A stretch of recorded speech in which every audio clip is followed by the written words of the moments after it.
En este video vamos a ver qué pasó con la Junta Grande hasta 1814. Nos ubicamos en el tiempo. Empezamos estudiando ya la primera junta que se establece el 25 de mayo de 1810, después de esa tremenda Semana de Mayo, y esa primera junta que evoluciona y donde de alguna manera se enfrentan Saavedra y Moreno, hasta que Moreno renuncia, se va, después muere en alta mar. Pero en diciembre de 1810, la primera junta se convierte en Junta Grande porque van llegando de los distintos lugares del ex virreinato los diputados del interior.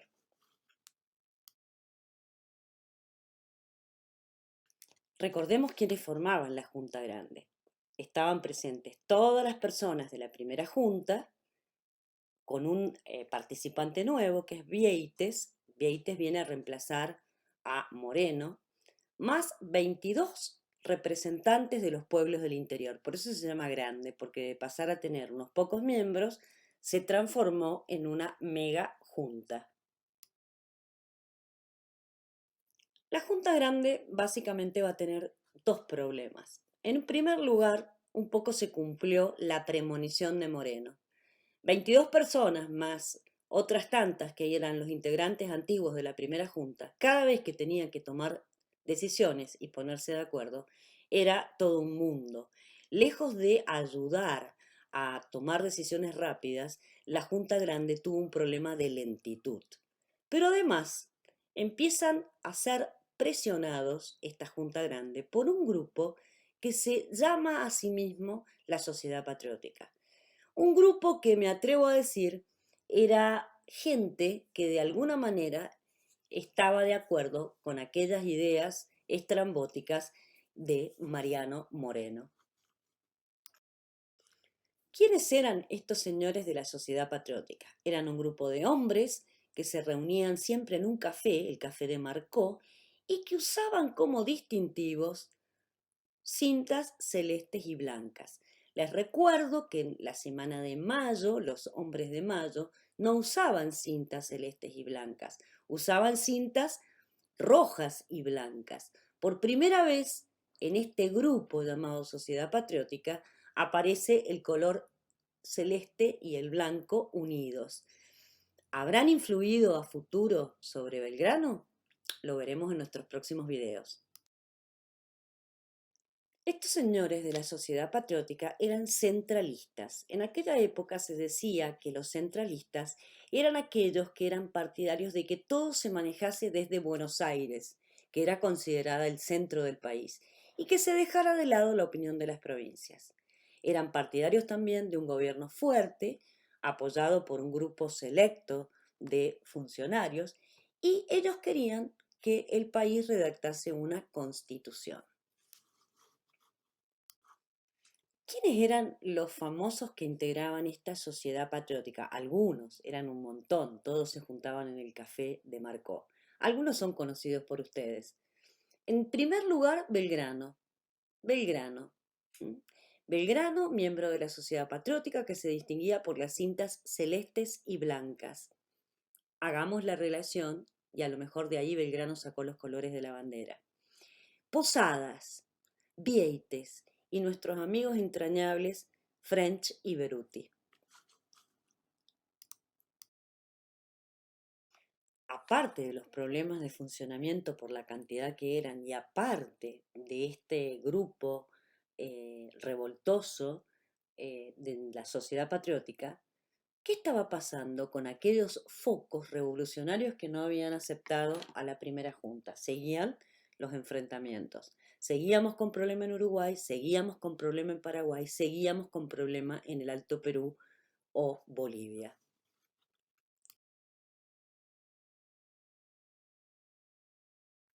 En Paraguay las cosas no estaban bien. Se manda Belgrano al ejército con Belgrano. Belgrano era un abogado y al pobre lo subieron arriba de un caballo y le dijeron vaya y luche. Y bueno, tuvo una batalla que fue una derrota, que fue la batalla de Paraguarí, y después la batalla de Tacuarí, que también fue una derrota. En Bolivia se mandó a González Balcarce y el Alto Perú derrotó a las tropas revolucionarias de la Junta Grande en la batalla de Huaqui. Y cuando pasó lo de la batalla de Huaqui fue tan desastroso que ahí Saavedra, que era el presidente, concurrió a auxiliar al ejército.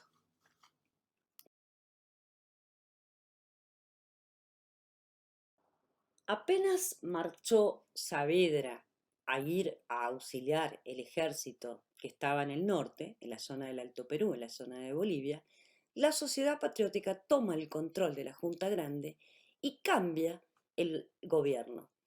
De Junta Grande se elimina a la Junta Grande y se establece lo que se conoce como el primer triunvirato.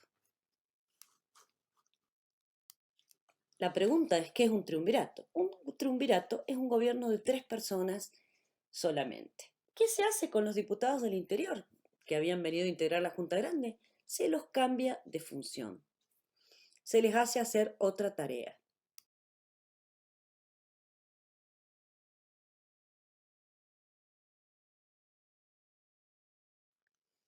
Y acá podemos ver que gana en el fondo la propuesta de Moreno. Fíjense en la diapositiva. Antes, la Junta Grande administraba y legislaba toda junta, es decir, era un poder ejecutivo y un poder legislativo unido.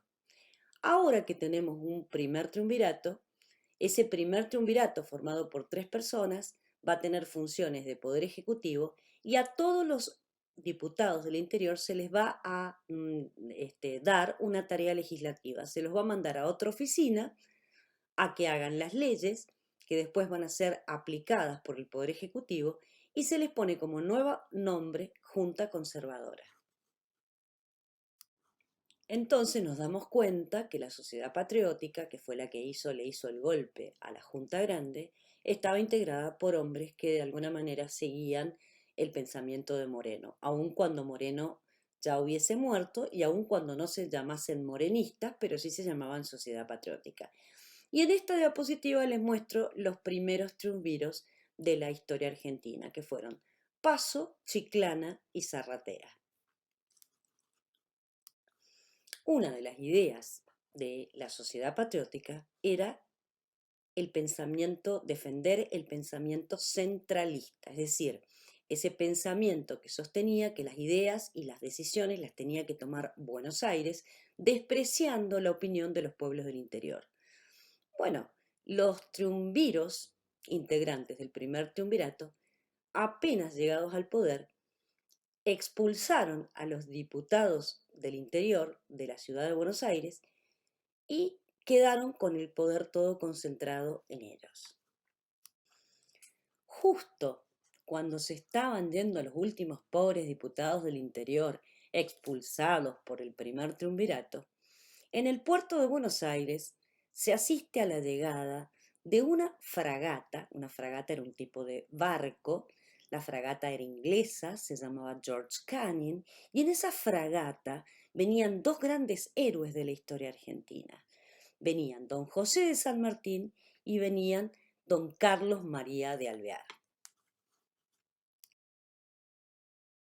¿Y quién era José de San Martín? José de San Martín era un individuo que había nacido en Yapeyú, Misiones, en 1778. Pensemos que el virreinato se funda en 1776.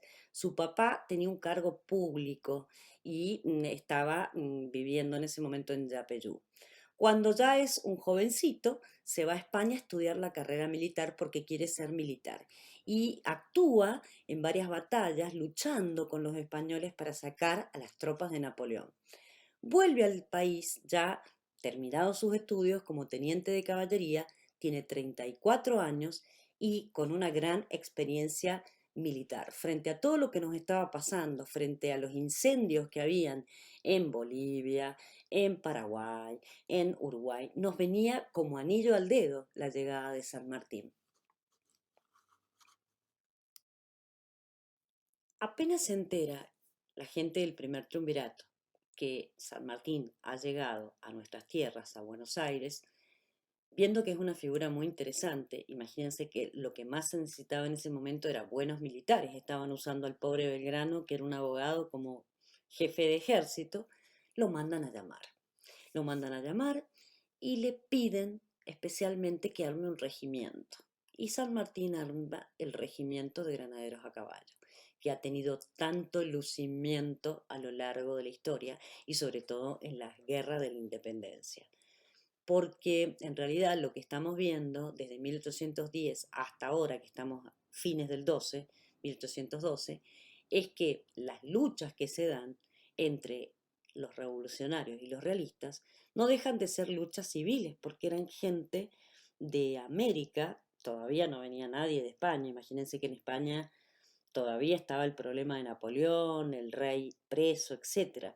Así que eh, San Martín aprovecha este pedido y arma el regimiento de granaderos a caballo. Pero San Martín llega y él tenía un secreto. Ese secreto es que él en Europa había formado parte de un grupo que se llamaba la Logia Lautaro, que era un grupo secreto, que el distintivo lo vemos en la diapositiva. En este caso es de un miembro de Caracas, y este grupo secreto, formado por muchos americanos, va a ser muy importante y va a definir muchas cosas en la historia de nuestro país. Todos los miembros de la Logia Lautaro, todos esos americanos que estaban en Europa, bueno, habían jurado, al pertenecer a la logia, luchar por dos objetivos. El primero es el de lograr en sus países la independencia de España, y el segundo, una vez lograda la independencia de España, que su país redactase una constitución que definiera la forma de gobierno que iba a tener ese nuevo país. Así que San Martín, cuando pisa por primera vez Buenos Aires, ya tenía en su cabeza la idea de que fuéramos independientes. Fíjense que desde 1810 hasta fines de 1812, todos los hombres políticos han luchado por estar separados de España, pero gobernar a nombre del rey. Y por primera vez vemos en Buenos Aires la presencia de un individuo que llega y que tiene en su cabeza la idea de que nos tenemos que independizar de España, y que una vez independientes tenemos que sentarnos a redactar una constitución y darnos una forma de gobierno. Ese era el gran secreto de San Martín. Y por eso San Martín va a luchar. Además de esto, San Martín consigue novia. Él era un hombre de 34 años que pone sus ojos en una jovencita de una familia importante de Buenos Aires, la familia Escalada, cuyos hombres eran importantes políticos y que estaban en contacto permanente con los asuntos políticos que se estaban vivenciando. Y ahí él conoce a su futura esposa Remedios, quien va a ser la mamá de su única hija, Merceditas. Y antes que me ponga a hablar de lo que viene, les quiero contar que Merceditas, la hija de San Martín, está acá en Mendoza. Su cuerpo está depositado en la Basílica de San Francisco. La Basílica de San Francisco es la que está ubicada enfrente de la Plaza San Martín. Ahí está ella con su esposo. Así que si alguna vez volvemos a tomar aire puro y poder salir a pasear, yo los voy a llevar a conocer la tumba de la hija de San Martín. Pero volvamos a lo nuestro. San Martín olfateó que ni Paso, ni Chiclana, ni Serratea. San Martín olfateó que ninguno de los señores que ocupaba el primer triunvirato iba a entender esto de la independencia y de la Constitución. Y dijo, este gobierno tiene que terminar, este gobierno tiene que dar paso a otro que labure para lo que realmente hay que laburar, que es que para que la Argentina, que no se llamaba Argentina en esa época, se llamaba Provincias Unidas, se independice y logre redactar su constitución. Efectivamente, San Martín, junto con otro señor de la política de aquel entonces que se llamaba Bernardo Monteagudo, hacen una revolución el 8 de octubre de 1812 y sacan a ese triunvirato que nunca iba a entender lo que era la independencia y lo que era la Constitución. Y renunciado el primer triunvirato, establecen el segundo triunvirato. El segundo triunvirato está formado por Paso, que fue el único que quedó de los del primer triunvirato, Rodríguez Peña y Álvarez Jonte. Gente muy cercana a San Martín. Gente que iba a entender lo que San Martín quería. Y fíjense que cumpliendo los deseos de San Martín, no bien llegaron al poder, llaman a una gran asamblea con representantes de todos los pueblos del país para declarar la independencia y redactar una constitución. Fíjense cómo San Martín les marcó el camino a este segundo triunvirato.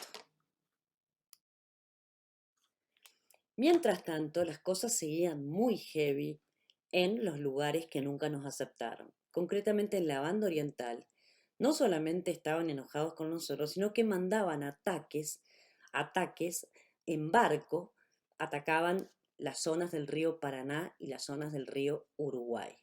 Como atacaban las costas, estos uruguayos de la banda oriental, el segundo triunvirato le pide a Belgrano, que ya no estaba más en Paraguay, sino que había vuelto, que por favor organizara una batería o una serie de baterías, ya les explico qué es una batería, en las costas de lo que hoy sería Rosario. Una batería era un conjunto de soldados con cañones para repeler el ataque de los barcos.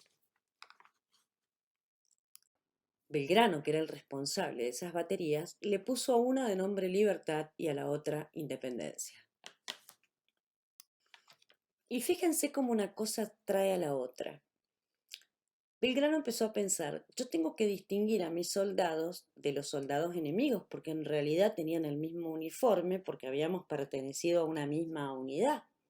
Entonces, ¿cómo hago yo para que distingan en una lucha? Supónganse que desembarquen los soldados enemigos. ¿Cómo van a ser mis soldados para distinguir quién es el enemigo y quién es el amigo? Entonces se le ocurrió distinguirlos con una escarapela que terminó siendo aceptada por el triunvirato. Un escarapela es un distintivo, eh, o sea, algo que diferenciara las tropas de Belgrano de las tropas enemigas. Y esta escarapela la imaginó y la diseñó de color celeste y blanca. Ahora bien, dando un paso más allá, también decidió crear una bandera. Y ahí es cuando el triunvirato le dice, momentito, señor, no se adelante, porque una bandera es signo de un país libre y nosotros tenemos muchas cosas por resolver antes de tener una bandera. Así que le rechazaron la bandera, ya les voy a mostrar cómo era la bandera, la primer bandera que creó Belgrano, y se van a sorprender porque es parecida pero diferente a la nuestra. Y después de este hecho, bueno, Belgrano fue con una nueva misión al norte y dejó las baterías en las costas de los ríos. APA. Y acá está la bandera de Belgrano. Exactamente lo contrario que es nuestra actual bandera. Debo decirles que era así y debo decirles también que no era tan celestona, que el color de la línea central era un color tirando al liláceo, un índigo, digamos, porque en aquella época las tinturas que se conseguían no daban un celeste pleno como lo podríamos conseguir hoy. Y como Belgrano se fue al norte, al Alto Perú, otra vez a la zona boliviana, lo mandaron, el segundo triunvirato decide sitiar por segunda vez Montevideo, acuérdense que sitiar es rodearla de soldados, y mandar a San Martín con sus granaderos a proteger la zona del río Paraná, a la zona de San Lorenzo. Es decir, la tarea que antes cumplía Belgrano, ahora la va a cumplir San Martín. Belgrano se va a Bolivia como lo habían mandado y además se toma la decisión de rodear por segunda vez, porque ya lo habían hecho una vez, a la ciudad de Montevideo. Esta imagen es la imagen de las barrancas de San Lorenzo, donde se va a dar la famosa batalla de San Lorenzo, que va a ser un triunfazo del general San Martín. Fíjense las barrancas, el río está abajo y después viene como una elevación de tierra y después viene ya la planicie con su respectivo Arboleda. Y esto que ven acá es el convento que va a ser protagonista de esa gloriosa batalla que es la batalla de San Lorenzo, que nos ha dado lugar a canciones patrias que por demás cantamos en todos los actos eh, en donde recordamos la imagen del general San Martín. Dicen que San Martín escondió su ejército, la mitad de un lado y la mitad del otro, detrás del convento, de este convento de San Lorenzo, y que cuando las tropas desembarcan y suben la barranca, de pronto, por los dos lados del convento, le salen los soldados a caballo del regimiento de granaderos. Efectivamente, la batalla de San Lorenzo es una batalla que se libró el 2 de febrero de 1813. Una batalla heroica en donde Cabral le salva la vida a San Martín. En realidad les cuento que nadie supo nunca de verdad cómo se llamaba ese soldado que entregó su vida por San Martín porque lo protegió cuando él había caído con su caballo. Y dicen que cuando lo fueron a condecorar después de muerto, tuvieron que inventarse un apellido porque en realidad nadie sabe a ciencia cierta cómo era el apellido de ese soldado que dio la vida por su, por su jefe.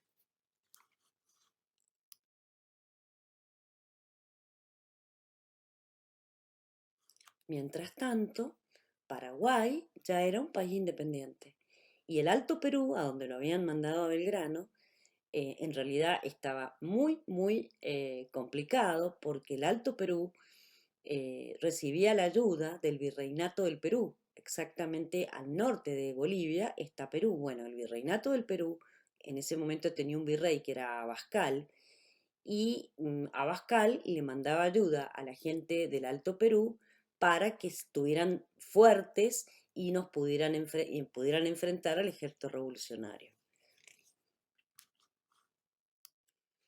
Cuando Belgrano llega al norte donde lo habían mandado, toma conciencia de lo grave que está la situación en el Alto Perú. El Alto Perú estaba más rebelde que nunca, tenía la ayuda del virrey del Perú y ahora amenazaba con atacar las ciudades del norte del ex virreinato. Belgrano lo que hace es trasladarse hasta Jujuy, habla con el pueblo jujeño y les pide el mayor sacrificio que se les puede pedir a un pueblo, que es el abandono de sus casas y la quema de sus campos y sus cosechas, para que si el enemigo llegaba a Jujuy encontrara todo destruido. Acto seguido se traslada con todo el pueblo jujeño en lo que se conoce en la historia argentina como el éxodo jujeño del 23 de agosto de 1812. Y acá tenemos una imagen de lo que pudo significar el traslado de esa población que abandonó todo por una causa patriótica. Y en esta diapositiva vemos una recreación de lo que pudo ser el éxodo jujeño. Hay un dicho que dice que Dios aprieta pero no ahorca. Y efectivamente, el 24 de septiembre de 1812, después de los angustiosos momentos del éxodo jujeño, San Martín logra un glorioso triunfo en la batalla de Tucumán. Derrota al general Tristán, que era el que lo amenazaba, y él, en una actitud totalmente entregada, dedica este triunfo a la Virgen de la Merced. Y como si esto fuera poco, el 20 de febrero del año siguiente, 1813, otro triunfo más de Belgrano en la batalla de Salta. Belgrano decide erróneamente perseguir al enemigo hasta Bolivia, acorralarlo y acorretearlo, y se encuentra con dos derrotas muy grandes, que son las derrotas de Vilcapugio y Ayohuma. Y acá tenemos una recreación de la batalla, de las batallas de Vilcapugio y Ayohuma, que fueron dos desastres. Y en la imagen del lado izquierdo vemos las mujeres de Ayohuma, que fueron mujeres que se pusieron en el medio de la batalla a socorrer a los heridos y a tratar de auxiliarlos en todo lo posible. En este mapa vemos reflejada esa campaña de Belgrano en el Alto Perú, que comienza con el éxodo jujeño, que sigue con la batalla de Tucumán y después con la batalla de Salta, y el deseo de terminar con el enemigo del Alto Perú hizo que Belgrano cometiera el error de corretearlos en su territorio y recibir las terribles derrotas de Vilcapugio y 13 días después de Ayohuma. Después de estas dos derrotas de Vilcapugio y Ayohuma, el gobierno toma la decisión de reemplazar a Belgrano por San Martín. Es decir, le ordenan a Belgrano que baje a Buenos Aires y San Martín, que había estado a cargo de las baterías y que se había lucido en la famosa batalla de San Lorenzo, va a relevarlo y se va al Alto Perú. Y mientras en nuestros territorios el segundo triunvirato seguía con sus deseos de organizar esa asamblea para el año 1813, esa asamblea importante que nos iba a organizar y que iba a terminar en nuestra independencia y en la redacción de nuestra constitución. Y mientras en los campos de batalla seguían luchando las tropas del gobierno de Buenos Aires contra los grupos que se resistían a reconocerlo, en Paraguay, en el Alto Perú, en la zona de Montevideo. Mientras todo eso pasaba, en Europa las cosas estaban cambiando. ¿Y qué cosas estaban cambiando? Bueno, en el año 1812, Napoleón inicia su campaña a Rusia, una campaña que lo iba a llevar a su derrota final y definitiva, y eh, por medio de esta campaña se iba a cerrar el ciclo napoleónico y los reyes iban a volver a sus correspondientes reinos. Cuando Fernando VII vuelva, ¿cómo va a tomar todo lo sucedido en el ex virreinato del Río de la Plata? ¿Cómo le va a caer saber que se han separado de España y que han formado un nuevo gobierno a nombre de él, pero separado del resto de España? Que se ha sucedido la primera junta, la junta grande, el primer triunvirato, y ahora hay un segundo triunvirato. Bueno, eso va a ser tema de nuestra próxima clase. Hasta la próxima clase.